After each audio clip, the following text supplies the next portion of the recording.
All right, everybody. Thanks for coming out. I just wanted to say I know everybody's busy, so I appreciate people who have shown up today to learn more about school finance. For those of you who don't know me, my name is Marquez Guzman. I'm the executive director of business services for the Salem School District.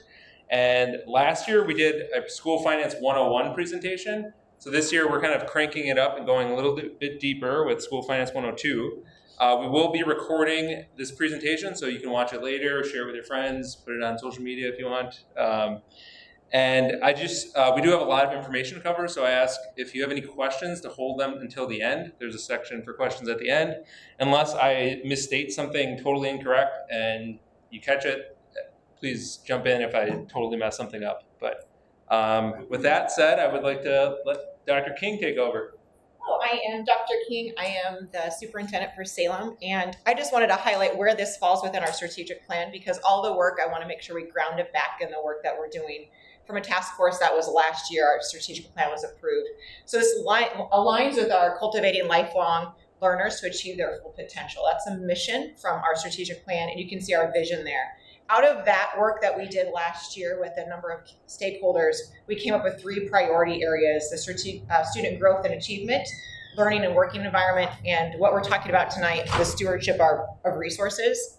And specifically, I want to point and highlight the stewardship of resources. One of our objectives that we're looking to do this over the next 3 years is, it's like a haunted house, is to maximize district resources while maintaining fiscal responsibility and long-term sustainability. So what you're going to hear Marquez talk about is a lot of the things that impact some of the things that we're trying to do for long-term sustainability, and some of the things we're doing in response to whether it's outside influences or just the natural ebbs and flows of a school district. And then under that objective is we want to make sure we're regularly communicating our district finances to all of our stakeholders. Marquez does an amazing job. If you've noticed any of those flyers that go out to the community, he's trying to keep the community updated on where we are financially, but also trying to help us understand school finances is very nuanced. And so tonight he's going to provide a very abbreviated version, but I think it's going to make us a better community as we understand where we are and where we want to be. Thanks, Marquez. Thank you. I want to start out the presentation by just kind of bringing it all back to what's the reason I'm here, what's the reason that all of us are here. And sometimes it's easy to get lost when you're talking about finances, to just view everything as a number. But ultimately, our school financial decisions are a reflection of how we allocate our resources towards our priorities and our strategic plan. And ultimately, we want to spend those resources on things that make a difference for our kids, and that's in the best interest of our students and our staff.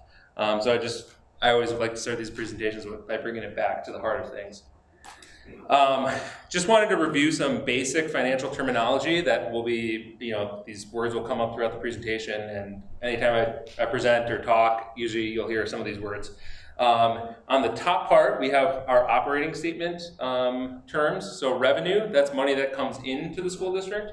So think property taxes, state aid, federal aid, fees, donations. The inverse of that is expenses. So that's money that's coming out of the district. Our biggest expenses are salary and benefits, but also software, supplies, equipment, things like that. If you take the revenue and subtract the expenses, what's left is either a surplus or a deficit. So a surplus means you had less expenses than you had revenue, and a deficit means you had more expenses than you had revenue. Neither one is great. Ideally, your budget is pretty accurate, and so that you can get pretty close to zero. But obviously, a surplus is slightly better than a deficit, because the deficit is not sustainable over the long term. And so those fall on the operating statement, and we operate on a fiscal year. So all schools operate on a fiscal year from July 1st to June 30th. So anytime we report data, it's based on that time frame. Kind of deeper into the weeds is the balance sheet. So you'll hear terms like assets. So those are things that are positive, right? Our cash accounts, our investment accounts, money that's owed to us through receivables, the value of all of the property in the district, all of our equipment.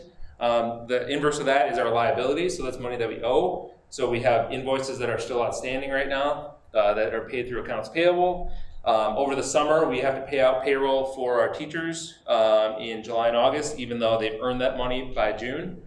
We also have some debt, right? We have a big referendum project going on, so that's money that's owed. So when you take the assets minus your liabilities, what's left is called fund balance or equity.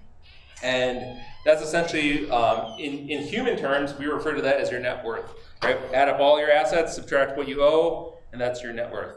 And the balance sheet is reported once a year on June 30th. So that's just a single point in time. Whereas the operating statement, we do that on a monthly basis. So you'll see reporting on a monthly basis. So that's some basic financial terminology. The other piece of government accounting, and particularly school accounting, is the concept of fund accounting. So I always like to put the fun in fund accounting. So here are all the funds that Salem currently uses. The two most common funds are Fund 10 and Fund 27. And so that is usually the bulk of everything we talk about. But today we're actually going to dive into a few of the other funds. So I'll just do a quick recap. So Fund 10 is our general fund. That's where the vast majority of all of our financial transactions occur. Fund 21 is a special revenue. So that's like kind of small donations or gifts that we receive or anything that we do fundraise for and over a long-term basis. There's not that much relative to the overall scope of the budget. Fund 27 is special education. So anything that's related to serving students with disabilities is coded in that fund. But together 10 and 27 make up the bulk. Then you have the 30s, so 38 and 39. 38 is non-referendum debt. So we do have some debt from a lighting project from 2015 still on the books. But it's a pretty small amount. I think we spend about $90,000 a year and it'll be paid off in 8 years. And 39 is referendum approved debt. So the referendum project that we passed in 2022, that's where that debt is recorded. And that one's set to be paid off in about 10 years. 46 is our long-term capital improvement plan. So that's a fund that we can save money for larger ticket items that maybe we don't need right now, but we will in 5 years, 10 years, 20 years. Fund 49 is where we capture all of the activity for the referendum project. So as we're paying Myron, our construction company, it's coming out of that account or that fund.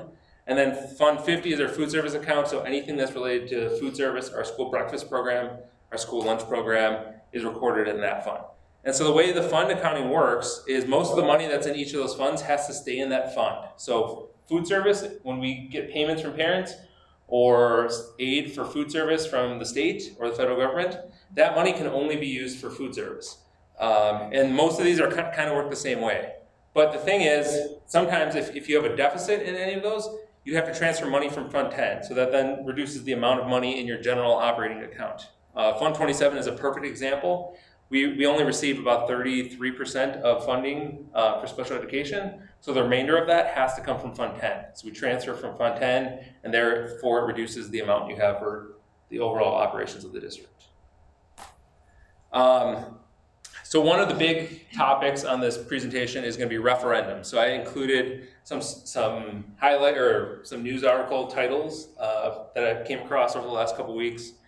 So referendums have been talked about, and it's probably dying down now after the election, but in the run-up to the election, every day there was articles about referendums. The one that I wanted to talk about was Wisconsin on pace to set new school referendum record after 100 plus on spring ballot. So to put it into perspective, there are 421 school districts in the state of Wisconsin, and there was a little over 100 referendums on the ballot in the spring between February and April. So almost a quarter of all districts in the state had to go to a referendum. And so that's kind of unprecedented. It's never really happened in the state of Wisconsin. And that's just 1 year. When you look at it at a 3 or 4 year basis, essentially it's going to be 75 to 80% of districts are going to a referendum over that period of time. So that's one of the key things, and we'll come back to that a little bit later, but that's kind of the elephant in the room, or at least anytime I tell people what I do, referendums come up because virtually every community is going through that or has gone through that recently. So WISPRA is the Wisconsin School Public Relations Association, and WASBO is the Wisconsin Association of School Business Officials, and together they put out a video that I fell in love with because it's only like 3 minutes long, but in 3 minutes it succinctly captures kind of the whole school funding, the state of school funding currently. So I did want to show this, and then kind of we're going to do a deeper dive into some of the things that they bring up.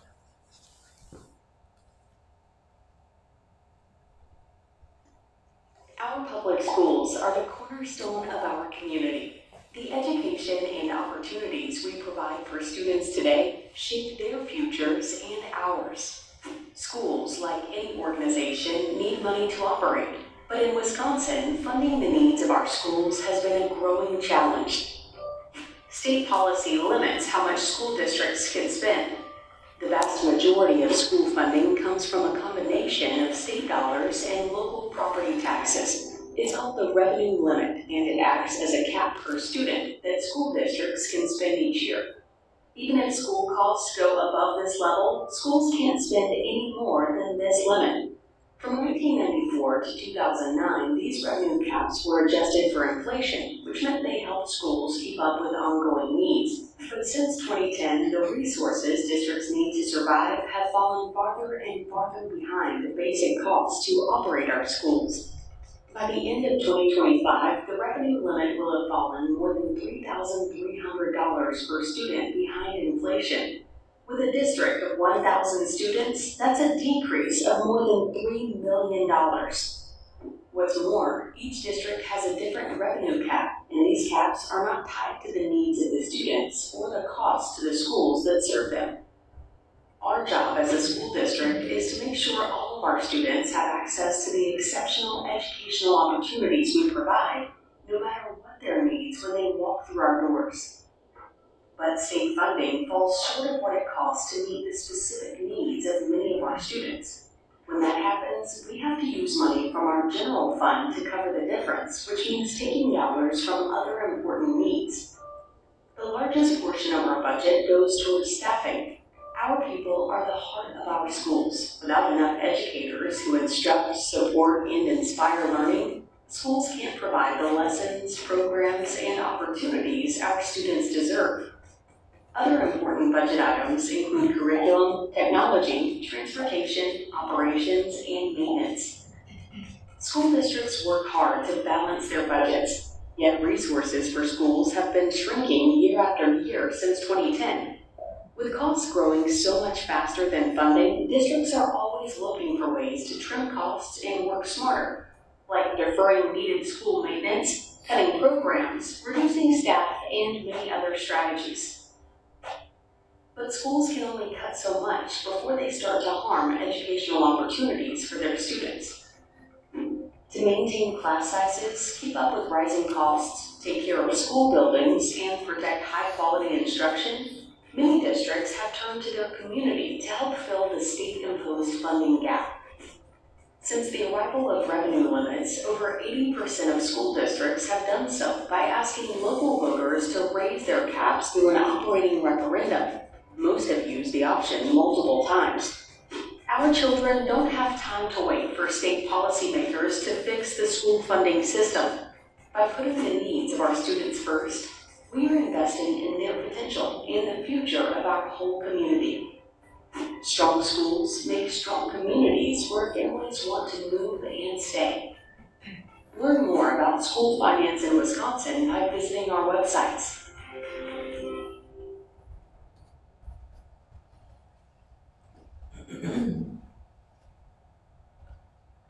All right, so when that video came out, I actually shared it with all my friends, and they know I'm nerdy about this stuff. Because oftentimes what we talk about is really complicated, and there's a lot of nuances, and obviously that's just kind of a high level video of it. But I do love how short it is and how simple it is. So it's kind of going to drive the rest of this presentation as we kind of take apart, or view each one of those things that was brought up and go a little bit deeper. So where does the school district's revenue come from? The video talked about most of the school district's revenue comes from a combination of property taxes and general state aid. So for Salem, that makes up about 83% of our budget, the property tax and general state aid. And these two amounts are determined by a formula called the revenue limit. I did put a little graph here that shows, about 48.4% of our budget comes from state aid and 34.8% comes from property taxes. So a little bit more comes from state aid than property taxes, but it's definitely the bulk of our budget. So the revenue limit is a really complex formula, and I always have to, on a multi-year, several times throughout the year, I go back to it and I have to dive into it because it's, everything is dependent on something else. And that spreadsheet is what the calculation is. So it's not like just a simple formula. It's you have to plug in all these numbers and they all interact with each other. But if you had to simplify it, you would use the equation on the bottom. So you take your resident membership, or the number of students you have, and it's a little more complicated than that because of open enrollment, but we just want to keep it simple for this presentation. Take the number of students, you multiply it by your revenue per limit per pupil amount. You add any one-time non-recurring exemptions or any ongoing or recurring exemptions, and you get your revenue limit number. So that's the total pot of money. That's the maximum revenue you can bring in through property tax and state aid. So the revenue limit, as the video mentioned, started in 1993.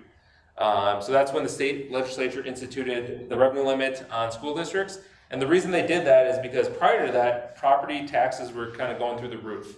And so people were complaining to their legislators, hey, my property taxes are going out of control. Can you guys cap this? So that's why the state's answer was creating this revenue limit. So the revenue limit, as I mentioned, is the combination of determines the revenue limit is the maximum amount of revenue that you can raise through state general aid and property taxes for funds 10, which is the general fund, fund 38, the non-referendum debt, and fund 41, which we don't have at Salem.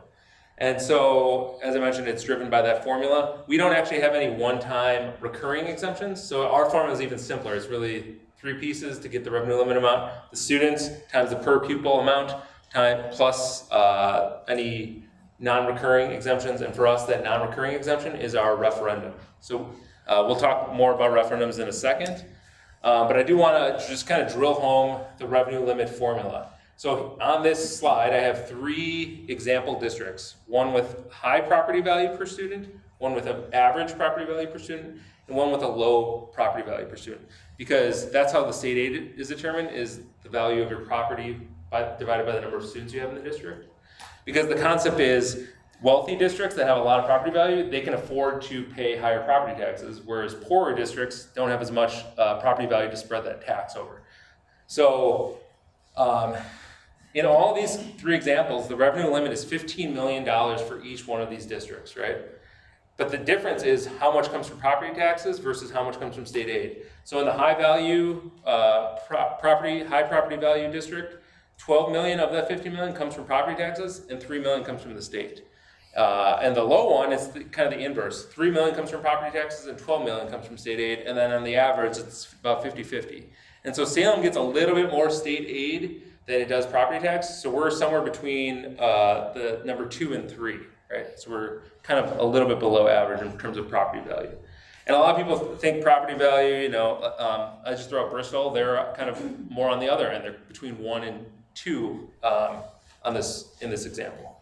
But property value can be complicated because everybody thinks of houses as property value, but like the city of Milwaukee has all this downtown real estate that's really high value property.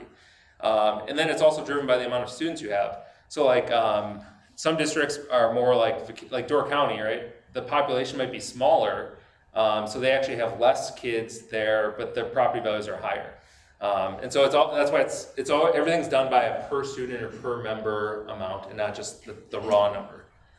So I just want that concept to stand. The revenue limit is going to be the same regardless. It's just a matter of the property tax levy or the state aid. As one goes up, one goes down. They work inversely to each other. So going back to revenue limits, so when they were first instituted in the 1993-94 school year, they had to have a starting point. So the state said, hey, let's look at what everybody spent the prior year in total and divide it by the number of students to get their per student number.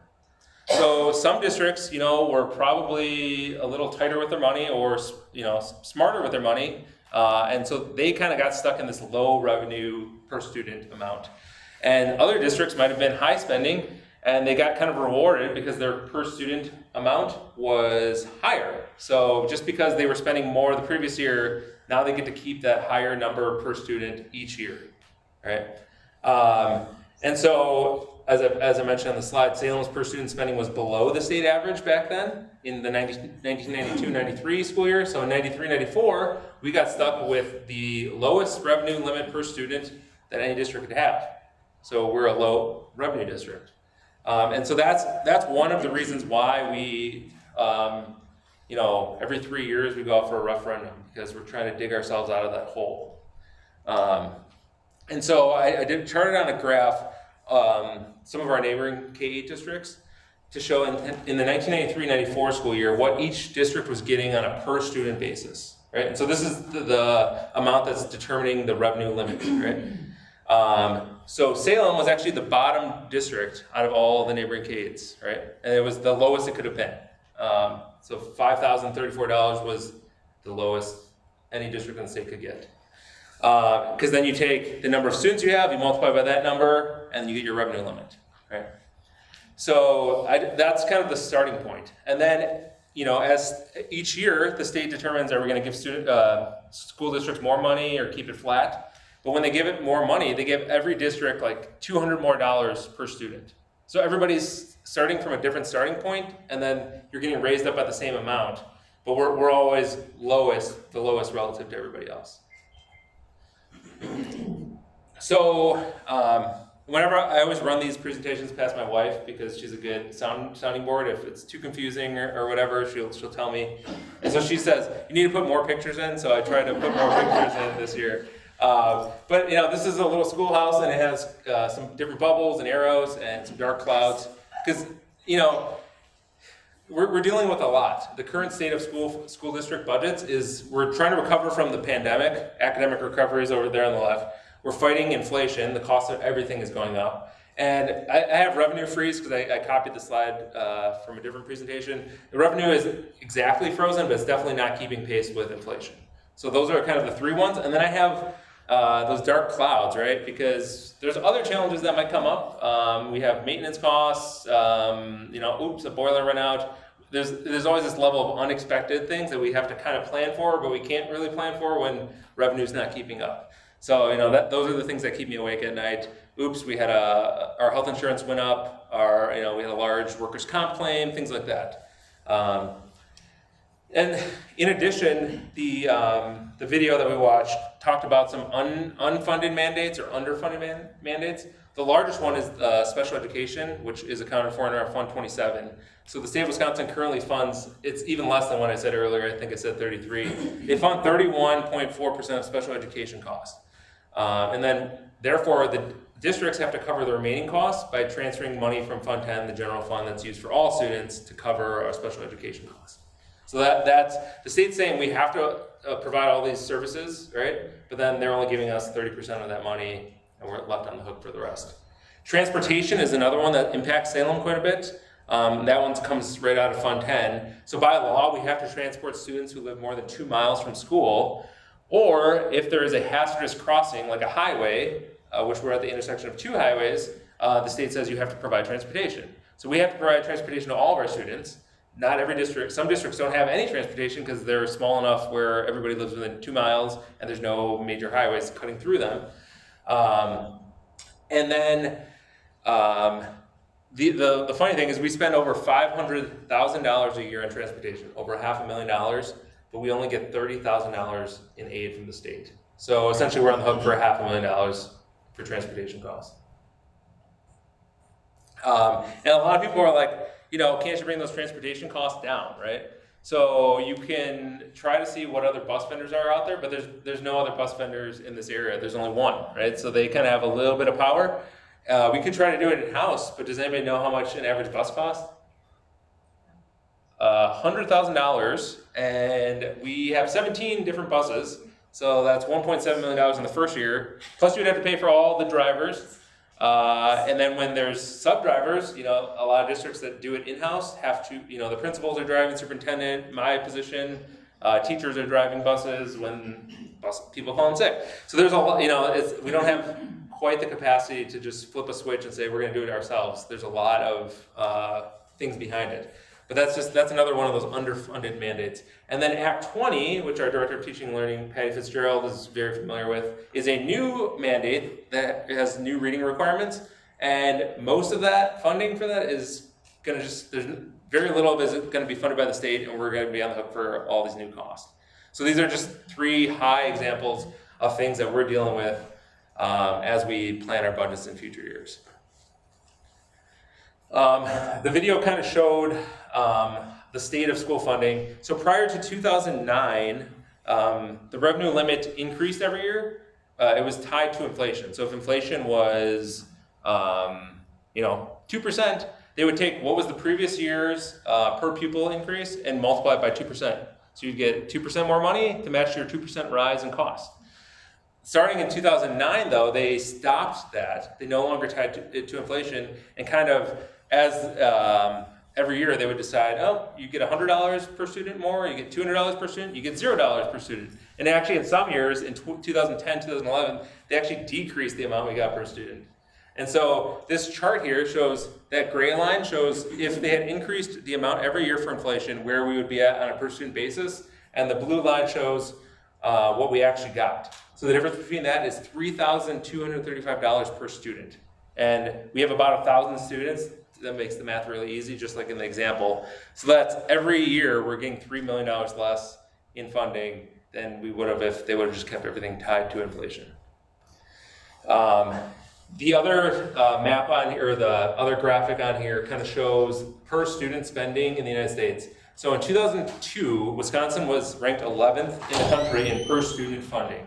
That means we had the 11th highest per student funding in the country, which I think a lot of people would agree that funding schools and funding students is a good thing. But by 2020, we had dropped to number 25 in the country, and I heard new numbers for 2023. We're now like 35th or 36th in the country. So we're like definitely trending downward in funding per student.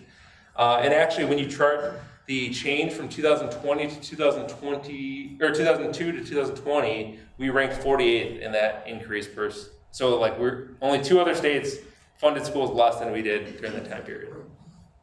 So that's just some information to just kind of show the challenges that we're dealing with. This is another cool example. So it looked at what if you were a student, a 4K student in 2009, 2010, the first year that they stopped tying the revenue limit increases to inflation. What overall was your funding over the course of your K through 12 education? So that first year in 2009, 2012, the state gave $200, which is okay, that's pretty good. The following year they gave $200 as well. But then in 2011, 2012, they reduced the per student funding by $554, thereby reducing all of that funding that they gave the 2 previous years. Then the next year they went $100. The following year they did 0. Then they went $263, $179, and then the last 2 school years it was $0 increase. And the state's argument was, well, we got all this pandemic money. But other states, like Illinois, they got this pandemic money, which was supplemental, and the state continued to fund the schools the way they'd been doing.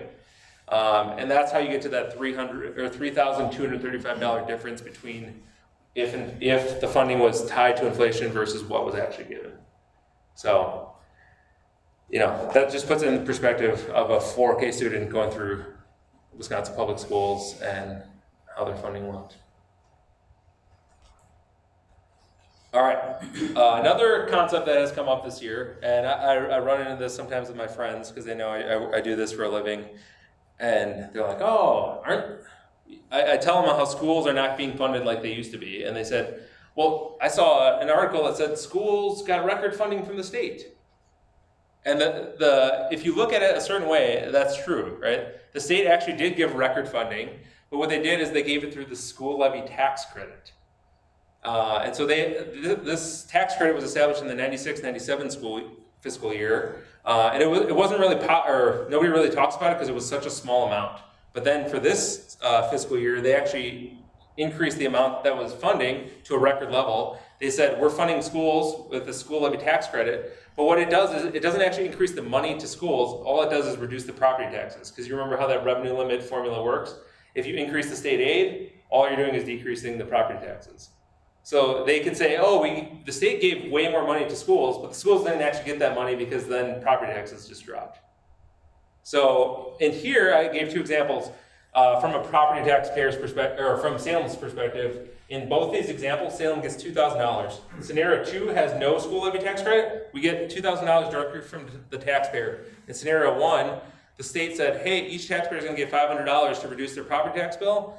But Salem still gets the $2,000 because we get $500 from that tax credit and we get $1,500 from the taxpayer. So it's not actually new funding. Even though the state's funding it, all it is essentially just going to the taxpayers. And that's how you get those headlines where it's like state passes record amount of money for schools, and that's true in a way, but then it's reduced by the property taxes that come into schools. So this came up in January when property tax bills came out. And then the thing that's even more confusing is because we live in a district with a K-8 district and a high school district, is Kenosha County applies 100% of the tax credit to Central's tax on the bill. So it looks like Salem's taxes went up and Central's went down, but in reality, both of ours went down.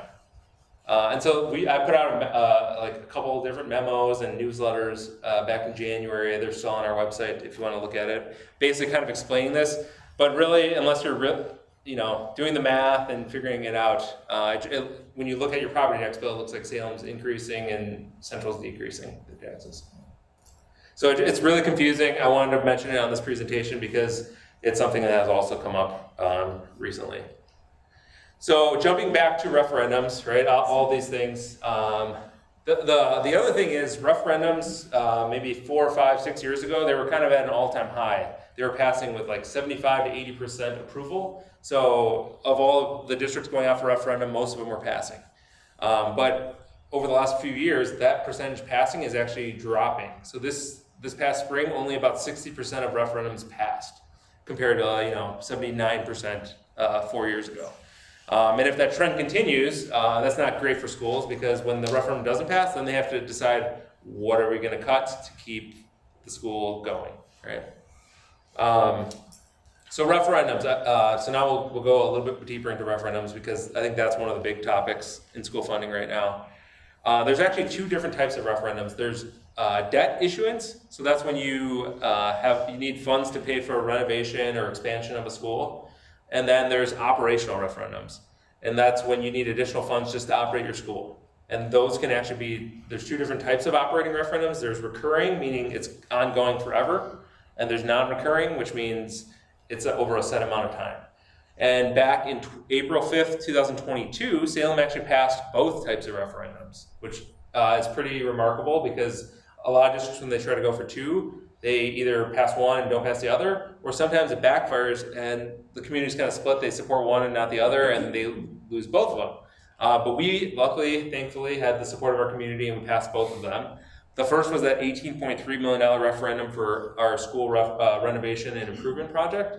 And that had a lot of different focuses: safety and security, accessibility. We were adding STEM learning spaces, adding outdoor learning spaces, redoing our playground, redoing our libraries. There's a lot of different components to that. And that project, I mean, if anybody's driven by recently, you can see the south end looks completely different than what it did even a few months ago.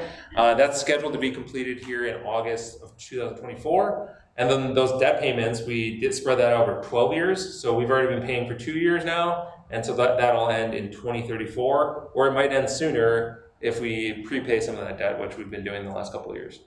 And then the other referendum, the operating referendum or operational referendum, was a $1.5 million 3-year non-recurring referendum. So that meant for the 22-23 school year, so last school year, for the 23-24 school year, this school year, and for the 24-25 school year, we got $1.5 million more than the revenue limit from those 3 years. And that's totally funded by our property tax. And so that is expiring next school year. So next school year is the last year, which means in April of next year, April 1st is the election date, we will likely have to go out for another operating referendum if we want to continue some of the work that we're doing. So we'll kind of go into that a little bit more.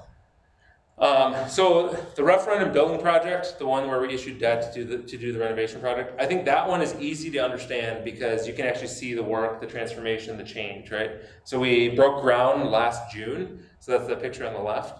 And then the picture on the right is kind of a 3D rendering of one of the rooms we have on the south end. We're still trying to determine what we're going to call that room. But if you walk in there right now, it's starting to look like a classroom, and a very cool classroom, and that's going to be on the south end of the building. When you drive by, it already stands out. So I don't want to talk too much about the building project because I think it's easier to digest and understand. What I do want to talk more about is the operating referendum, because I think people are wondering, well, why do you need to go to an operating referendum? What are you going to do with that money from the operating referendum? So we'll leave the building project for another day, and I think as we start to wrap up here, we're going to be doing some tours in the summer and right before school starting to kind of highlight some of the things that were done. But going back to that slide showing the neighboring K8 districts, the reason why we do that operating referendum, which is the one-time non-recurring exemption in the revenue limit calculation, is because we're at that bottom of the list. So we're just trying to catch up to where our peers are in the area. Because if you don't keep up with, or if you're not providing the same level of education as your peers, you run the risk of open enrollment. So people might leave because they view the other schools as better funded. So we're all kind of competing against each other in some way, but ultimately we just want to be kind of right, at least average or compared to our peers. Nicole, you had a question? I can't remember if I did ask this before, if my memory is just wrong, but why isn't Trevor on there? So Trevor, they didn't exist back in 93, 94. I think they're a newer, they combined, there must have been a Trevor and a Wilmot. So it really makes the comparison hard because when you consolidate, then you start over with a new number. So that's why I left them out of this comparison. But they will make an appearance here. So last year, I plotted for last school year the 2022-23 revenue limit per member for each one of those districts in the area, and Trevor Wilmot is added, and you can see that they're at the top of the list. So this is last year's data. So the yellow bars, and in Salem's case the blue bar, is what your revenue limit per student number or per member number is without any referendums. So that yellow or blue bar kind of just shows where everybody would be. The green bar, so not every district has an operating referendum, but we do, and so do a few others. That shows what school districts are getting per student from their referendum. So you can see that with our referendum, it brought us up right to the state average, right? It's not like we're not trying to ask for too much, we're just trying to get, the average amount. And without that, we would be right back at the bottom, right below Brighton, right? So this was last year's data. So something good happened for Salem this past year, or for this current year actually. So as I mentioned, we're considered a low revenue school district, meaning that we get the lowest amount possible per school district. The state has this, they call it revenue ceiling, low revenue ceiling. I think of it more as a low revenue floor, like the lowest you can go. And last year it was $10,000 per student. So $10,000, that's where that blue line basically was, and Brighton was just above that line. So we are a low revenue district, and then we use that referendum just to get us back to the average. So this map here is showing last year the entire state of Wisconsin and where districts fell on the revenue limit per student map. So all the red districts, and Salem is the tiny red district on the bottom right, are low revenue districts. So there's a lot of them, but they're spread out across the state, and they tend to be smaller rural districts, right? But collectively, when you add up all those students, they actually make up a good chunk of the students in the state. So there's a group called AEF, or the Association for Equity and Funding, that we recently joined last year. And so they're working to kind of bring all these districts together to advocate for financial equity and funding. And so some districts are at $10,000, and this is last year, they were at $10,000, and some are right around $20,000. So those are the districts in the blues. Gibraltar up in the Door County area, a couple other of the blues get about $20,000 per student, and that was last year. So about double per student what we get. So AEF kind of formed, and they're trying to advocate for more equal funding. And so luckily in the 23-25 state budget, so the current budget we're in, the state increased the low revenue amount from $10,000 to $11,000. So we got a $1,000 bump per student, which saved our budget. I didn't budget for it originally last year, and it kind of was a saving grace for us.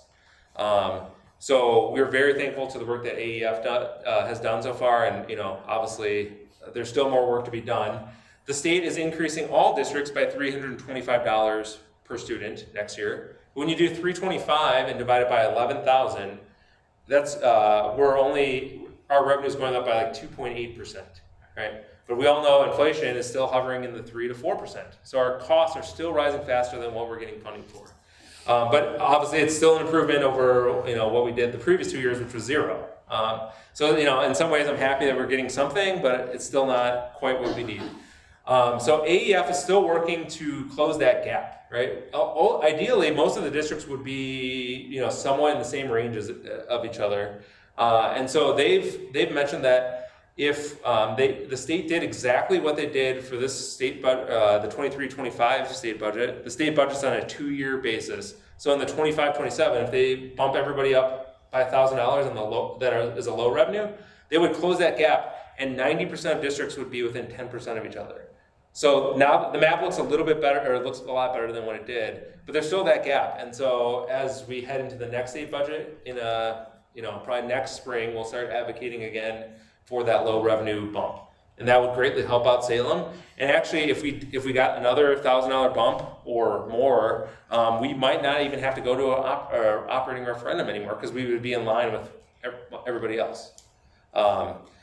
So I did want to highlight that, because that's one positive that I can say about our budget, and there is ongoing work. So if you guys ever hear AEF, or I know Nicole shares information about them as well sometimes at the school board meetings, that's what we're talking about. It's advocating for equity and funding.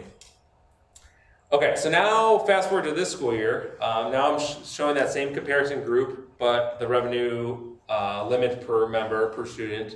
And so Salem has actually shifted up a little bit, a couple spots up, and that's because of that $1,000 bump that we got, right? But you can still see that without that operating referendum, that green section, we would jump back down to where we were in the same spot as last year. Kind of middle of the pack between Twin Lakes and Wheatland there. So that's, while the low revenue ceiling increased by $1,000 helped close that gap, it still hasn't closed it all the way. Some people are like, well, do you need to go to operating referendum now that the low revenue got bumped up? And I'm like, yes. I mean, we still would not be able to be on the same level as everybody else. So the question is, what is Salem doing on our end? So as we're planning for next year's budget, we're examining kind of everything from the revenue side to the expenditure side. So we're projecting, obviously one of the big drivers of the revenue limit is our student count, right? So another thing that's going on in most of the state, I think somewhere between 75 and 80% of districts in the state are in declining enrollment, which means their enrollment is shrinking. And obviously that's not great, right? But the reality is, like, birth rates are declining in most counties in the state of Wisconsin. And so we've kind of fallen in line, right in line with what's going on across the state. So as our students decrease, the overall revenue limit amount decreases as well, because everything's based on a per student number. So you get your per student number times the number of students. So we have to project that revenue out, and as we look towards our enrollment next year, obviously we're projecting a slight decline again. So that means revenue is going to get even tighter. And then on the expense side, obviously, if you lose 2 students in a school, right, you can't just cut a classroom because they didn't, that doesn't do anything. Even if you lose 20 students, you might not be able to cut a class because those 2 students might be spread out across each of the grades, and it doesn't really change the math there. So, the revenues are tightening, and the expenses are not dropping enough to kind of keep pace with that drop in revenue. We're looking at how can we reduce costs as much as possible without negatively impacting student learning, right? So obviously our teaching staff is the most important, so that's something that we want to fund. We also want to make sure that we can retain our staff, because it can be pretty expensive when you lose staff, and then you have to hire new staff and you have to train everybody all over again.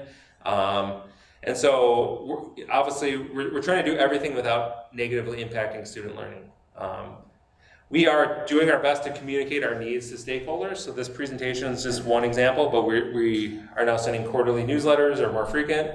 We send emails. Our website, we try to put as much information as we can to communicate a lot of these financial needs. When it comes to advocacy at the state and local levels, obviously AEF is one piece of that we joined as a member district last year. And I'm hopeful that we can keep closing that gap in the revenue limit funding. The Joint Finance Committee is the committee of the state legislature that ends up kind of deciding what the state budget looks like and what that revenue limit per member increase is going to be. So they do hearings across the state. And last spring, I actually went out to Waukesha and testified at the Joint Finance Committee hearing. And so obviously that's something that I will continue to do, and hopefully some of our school board members and people across the state do. They do these joint finance hearings all over the state because they want to hear from not just down here, but they want to hear from up north, middle of the state. So those are things that we're doing to advocate for better funding for schools. And then more recently, we are looking at appointed and voluntary salary freezes for our administrators because it's going to be kind of all hands on deck here unless there's some dramatic influx of funding from the state. So those are some of the things that we're doing on our end as we're trying to make sure our budget is balanced and that we have a sustainable and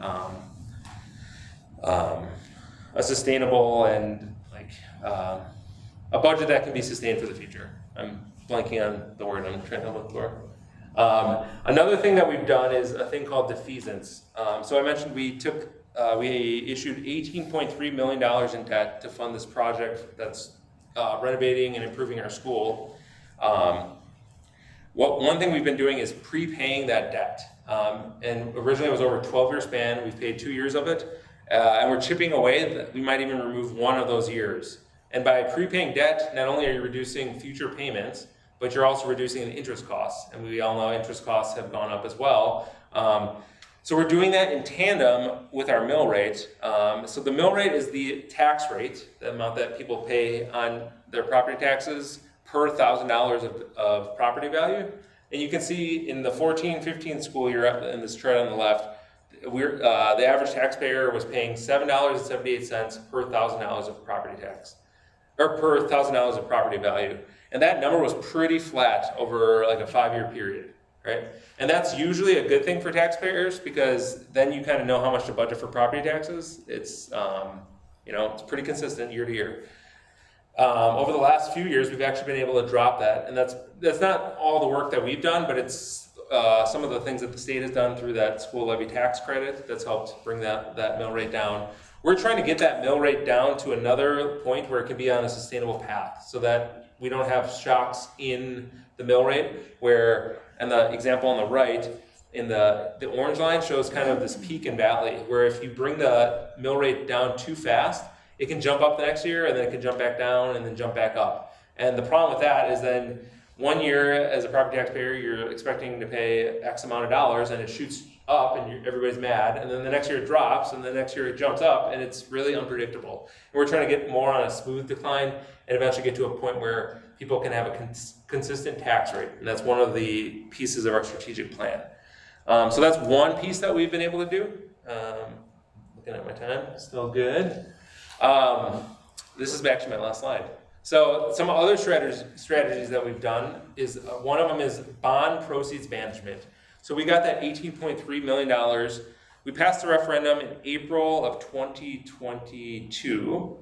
We didn't break ground until June of 2023, right? So that's 14 months between there.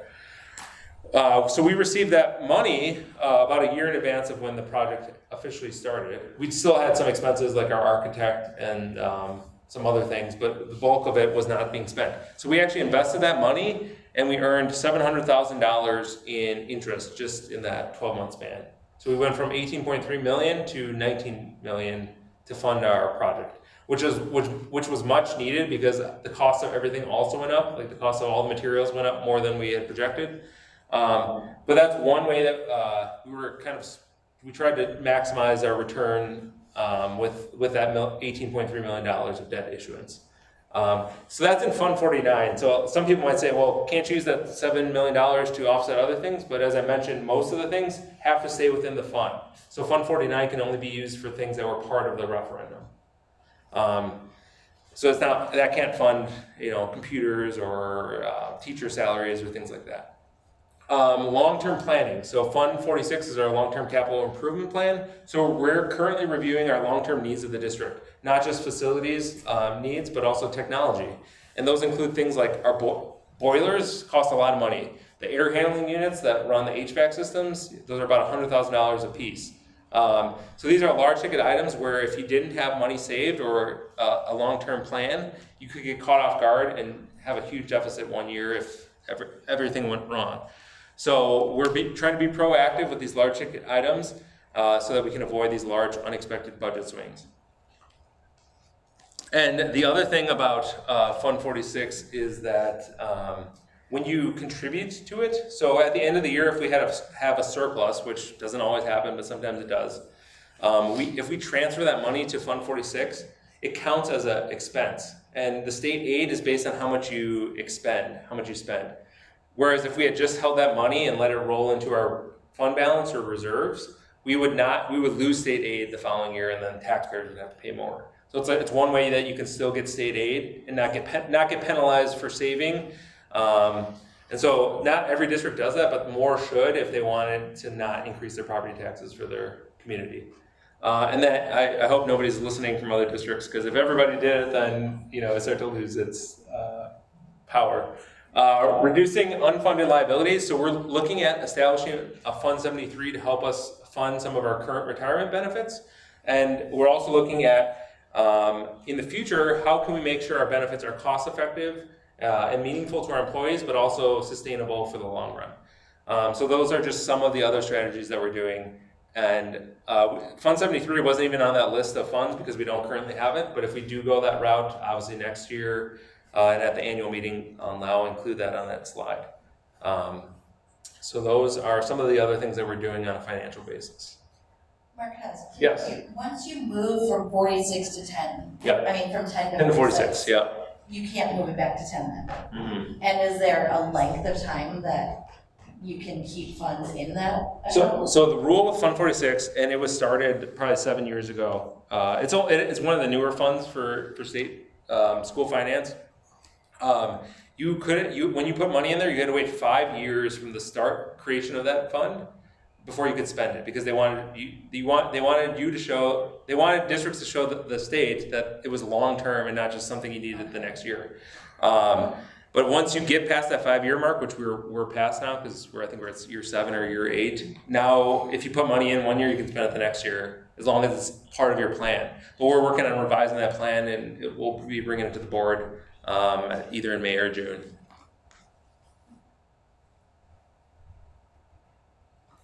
So I actually finished my presentation a few minutes early, and I do have some time for questions if there's anything for the greater good of the group.